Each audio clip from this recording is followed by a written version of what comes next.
ایک اونٹ روتا ہوا دوڑتا ہوا میرے نبی کی خدمت میں حاضر ہوا، میرے نبی کے قدموں پہ اپنا سر رکھ کر روتا جا رہا ہے۔ اونٹ کی آنکھیں چھم چھم برس رہی ہیں۔ میرے نبی نے فرمایا اونٹ کیوں رو رہا ہے، کیوں زارو قطار رو رہا ہے، کیوں تڑپ رہا ہے؟ اس اونٹ نے کہا آقا آپ کے پاس مالک کی شکایت لے کر آیا ہوں، فریاد لے کر آیا ہوں، اندر دکھوں کے انبار لگے ہوئے ہیں، سینے کا بوجھ ہلکا کرنے آیا ہوں۔ آقا میں جوان تھا، میرے اندر طاقت تھی، قوت تھی، مالک کے حکم پر مالک کے لیے لکڑیاں لاتا تھا، مالک کے لیے پانی لاتا تھا، مالک میرے اوپر طرح طرح کے بوجھ ڈالتا تھا، میرے اوپر لکڑیاں ڈالتا تھا، وزن ڈالتا تھا۔ اس وقت تو میں برداشت کر لیتا تھا، اس لیے کہ میں اس وقت طاقتور تھا۔ آقا اب میں بوڑھا ہو گیا ہوں، اب مجھ میں وہ پہلے والی طاقت نہیں رہی۔ آقا فریاد کرنے آیا ہوں، آپ میرے مالک کو بلا کر انہیں سمجھائیں، وہ پہلے والی جوانی نہیں رہی، پہلے والا خون نہیں رہا۔ یہ اونٹ آقا کریم کو اپنی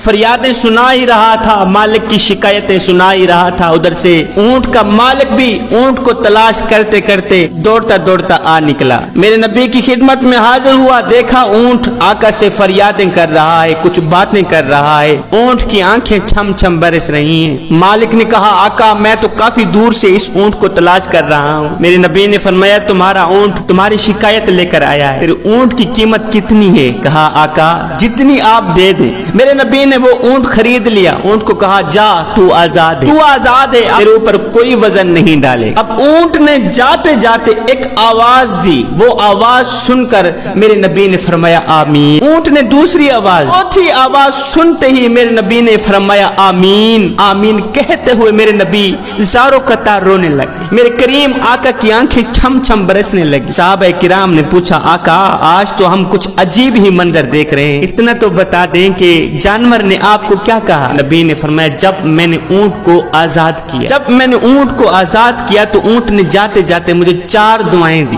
پہلی دعا یہ تھی کہ اللہ آپ کے بھی خوف دور کرے جس طرح آپ نے میرے خوف دور کیے۔ یہ سن کر میں نے کہا آمین۔ اونٹ نے دوسری دعا دی، اللہ تعالیٰ آپ کی امت کو دشمن سے ہلاک ہونے سے بچائے، میں نے کہا آمین۔ اونٹ نے تیسری دعا دی، اللہ تعالیٰ آپ کی امت کو قحط سے بچائے، میں نے کہا آمین۔ اونٹ نے چوتھی دعا دی، میں آمین کہتے ہوئے رو پڑا۔ اونٹ نے کہا اللہ تعالیٰ آپ کی امت کو ایک دوسرے سے جوڑے رکھے، اللہ تعالیٰ آپ کی امت کو ایک دوسرے سے جوڑے رکھے، وابستہ رکھے۔ یہ سنتے ہی مجھے معراج کا وہ منظر یاد آ گیا، میرے اللہ کا وہ فرمان یاد آ گیا۔ میرے اللہ نے مجھے فرمایا اے میرے حبیب آپ کی امت میں اختلافات پائے جائیں گے، آپ کی امت میں لوگ ایک دوسرے کا دل جوڑیں گے نہیں توڑیں گے، جوڑنے والے کم ہوں گے، توڑنے والے زیادہ ہوں گے۔ جو توڑنے والے ہوں گے وہ تو جہنم میں جائیں گے، اور جو جوڑنے والے ہوں گے جو لاکھوں میں سے ایک ہوں گے وہ جنت میں جائیں گے۔